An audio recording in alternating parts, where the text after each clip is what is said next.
The room in the House Oversight Committee chamber went completely still. Congressman Thomas Massie held up a single red folder thick with documents and looked directly across the witness table at Stephen Miller. "Mr. Miller," Massie said, his voice calm and precise, never once rising above the level of a quiet conversation, "I have here records showing $1.4 billion in border security funds appropriated by Congress last fiscal year. Funds that were supposed to go to wall construction, surveillance technology, and personnel. Those funds are missing, not delayed, not reallocated under some obscure authority. Missing.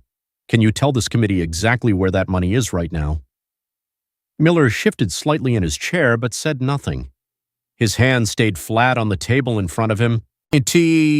Fingers spread just enough to show the tension in his knuckles, but he offered no reply. The digital clock on the wall behind the dais read 2:47 p.m. Eastern. The hearing had been underway for nearly 90 minutes already, and until this exact moment it had followed the familiar rhythm of oversight testimony, budget line items, enforcement statistics, policy priorities. But now the atmosphere had changed. The air felt heavier. Reporters in the back row leaned forward in their seats. Staffers stopped typing. Even the members on both sides of the dais seemed to sense that something had shifted.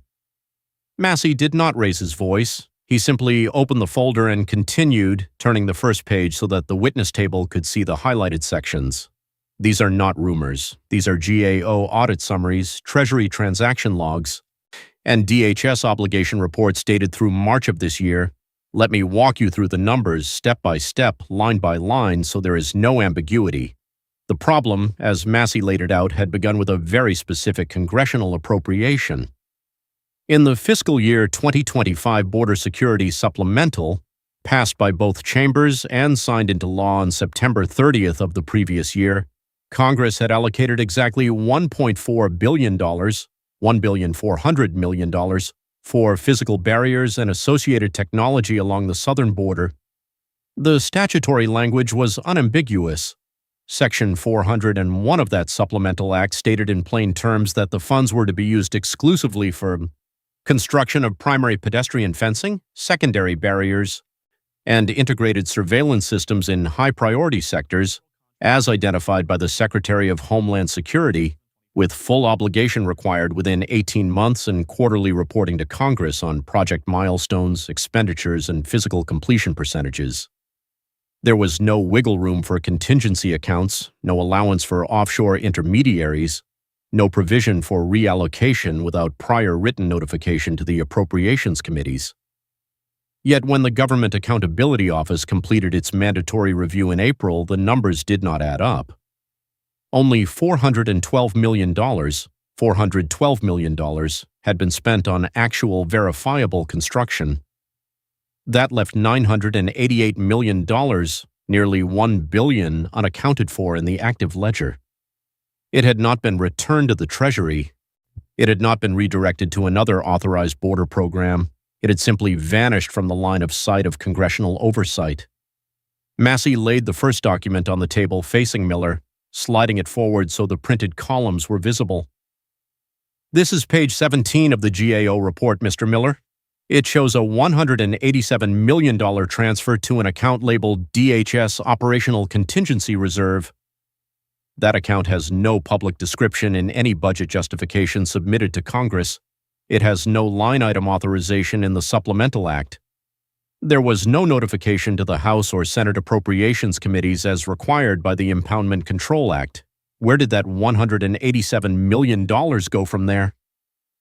Miller's hands remained flat on the table. He glanced once at the stack of notes in front of him, then back at Massie. Still no answer. His breathing was steady, but the rise and fall of his chest had become just slightly more pronounced.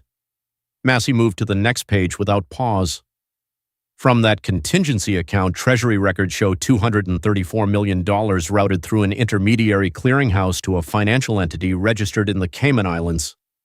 The entity is called International Border Logistics Holdings Limited. It has no DHS contract on file, it has no performance bond, it has no employees listed in any public registry. The routing number on the wire transfer matches accounts that were used in previous fiscal years for completely unrelated programs. Disaster relief in the Pacific, not border infrastructure. Mr. Miller, did your office authorize that transfer? The silence stretched.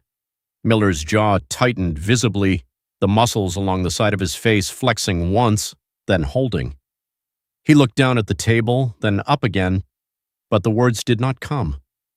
Massie kept his tone even, almost conversational, as though he were simply walking through a set of ordinary financial statements rather than questioning a senior White House advisor under oath. Let's talk about the next layer. Another $319 million was listed in the DHS obligation ledger as paid to a construction firm based in McAllen, Texas, Border Integrity Builders, LLC. The firm's own SEC filings for the same quarter show they received only $86 million from any federal source. The difference, $233 million, was wired out the same week to a shell company registered in Delaware.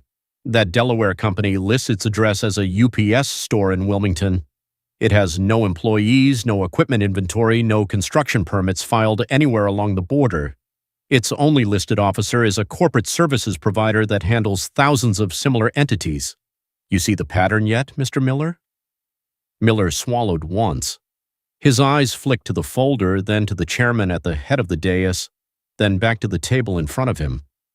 The room stayed quiet enough to hear the faint hum of the overhead lights and the occasional creak of a wooden chair as someone shifted their weight. Massie turned another page, this one covered in yellow highlighter and small handwritten notes in his own neat script. This brings us to the final $426 million. Those funds show up in the ledger as expended on enhanced surveillance systems. Yet the Customs and Border Protection asset inventory for the same quarter lists 0 new camera towers installed in the relevant sectors, 0 new ground sensors deployed, and 0 additional aircraft flight hours logged for aerial surveillance. The contract numbers cited in the expenditure report do not match any active CBP procurement database entry, so I'll ask again, Mr. Miller, and this time I'll be specific because precision matters here. Who received the $1.4 billion Congress authorized for the border wall? And why does every single trail in these documents lead to accounts and entities that have nothing to do with concrete, steel, sensors, or any physical improvement along the southwest border? Miller opened his mouth, closed it, then opened it again. No words came out. He looked down at the table. The clock on the wall ticked past the first full minute of silence. 1 minute and 0 seconds. Massie did not fill the gap. He simply waited, folder still open, eyes steady on the witness, giving the moment its full weight. That was his method, methodical, unhurried, letting the facts accumulate like weight on a scale until the other side had to respond or remain silent under the gaze of the entire committee and the C-SPAN cameras broadcasting live. At 1 minute and 20 seconds, Miller's lead attorney leaned forward from the row behind the witness table and whispered something close to his client's ear. Miller shook his head once, almost imperceptibly, and the attorney sat back. The silence continued. Massie spoke again, still calm, still controlled. For the record, I have entered these documents into evidence as Exhibit A through G. They include the original appropriation language from the September 30th supplemental, the full GAO findings released April 12th, the Treasury wire confirmations with routing numbers and timestamps, the corporate registry filings for every intermediary entity, and the CBP asset inventory discrepancies. All of it is now part of the official hearing record, available to every member of this committee and to the public through the clerk's office. 2 minutes passed. Miller's face had gone from composed to rigid. His shoulders had dropped slightly. He stared at a point just past Massie's shoulder, saying nothing. His right hand, still flat on the table, had begun to press down harder, the knuckles whitening against the wood. Massie continued without raising his voice or changing his posture. Mr. Miller, under oath in a previous appearance before this committee last month, you testified that every dollar appropriated for border security was being used exactly as directed by law. These records show otherwise. The transfers I have just described total $1.4 billion that cannot be traced to any completed mile of fencing, any installed sensor array, or any verifiable deliverable. So either the money is still somewhere inside DHS accounts and you can locate it for us right now, or it is not. Which is it? The silence reached 2 minutes and 30 seconds. A few members on the Democratic side of the dais shifted uncomfortably in their seats, but no one interrupted. The Republican members watched in silence. Massie simply sat back, giving the moment its full weight, the red folder still open in front of him like a ledger that refused to balance. At 2 minutes and 48 seconds, Miller finally cleared his throat. His voice, when it came, was low and strained, barely above a whisper. "Congressman, these are complex accounting matters involving," Massie cut in, still measured, still precise. "Mr. Miller, I have given you the exact transaction numbers, the dates, the routing identifiers, the corporate names, and the statutory language that prohibits exactly this kind of movement. All I am asking for is a straight answer on where the remaining $1.4 billion is located today. Not a summary, not a policy discussion, not an explanation of discretionary authority, a location, a current account balance, a project status, anything that reconciles these numbers with the law." Miller stopped again. The silence stretched past 3 minutes. His hands, still flat on the table, had begun to press down so hard that the skin around his fingernails had gone pale. The room remained utterly quiet, except for the soft click of the digital clock advancing. Massie closed the folder with a quiet snap that seemed louder than it should have in the stillness. "Since you are unable to provide that location today, I am formally requesting that the committee issue a subpoena for all internal DHS financial ledgers. Wire transfer authorizations, communications from your office related to these funds, and any records involving offshore accounts or pass-through entities covering the period from October 1st of last year through today. That subpoena will also require production of the full audit trail for every transaction I have just described, including the complete banking records of International Border Logistics Holdings Limited and the Delaware Shell Company. The subpoena will be returnable within 14 days. The chairman nodded once without hesitation. "Without objection, the request is so ordered. The clerk will prepare the subpoena immediately." Miller's eyes widened for the first time.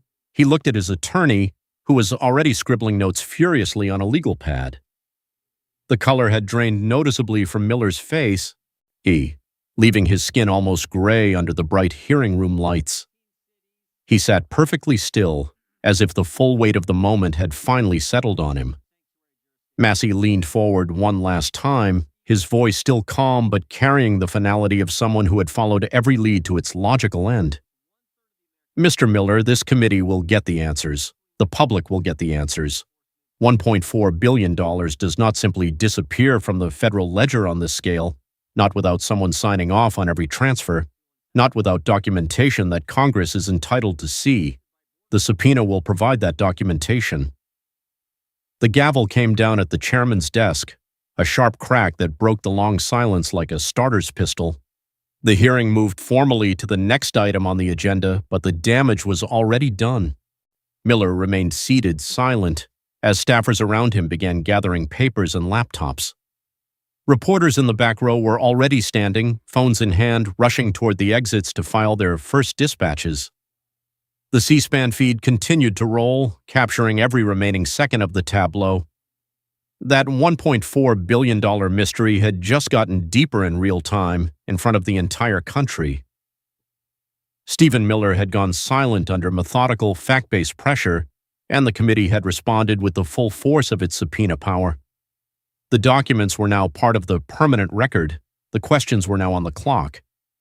If the details in those GAO reports and Treasury logs concern you as much as they concern anyone who believes tax dollars should be traceable, drop a comment below with the single follow-up question you would want Massie to ask next if the hearing resumed tomorrow. That kind of engagement helps surface the most important angles as this story develops.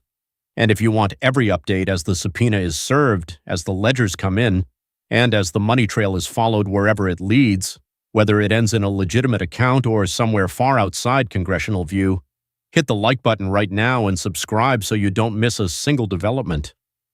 The notifications are the only way to stay ahead of what comes out of those records in the coming days. This is only the beginning. The $1.4 billion is still unaccounted for. The subpoena is now official. And the silence that just stretched across 3 full minutes in that hearing room has been replaced by the next phase, full documentary production under penalty of law. We will be watching every page that comes back. Stay with this channel because the next hearing, the next set of exhibits, and the next round of answers, or continued silence, will determine whether that money ever served the purpose Congress intended or whether it disappeared into a network that Congress never authorized. The record is now open, the questions are now mandatory, and the public is now paying attention.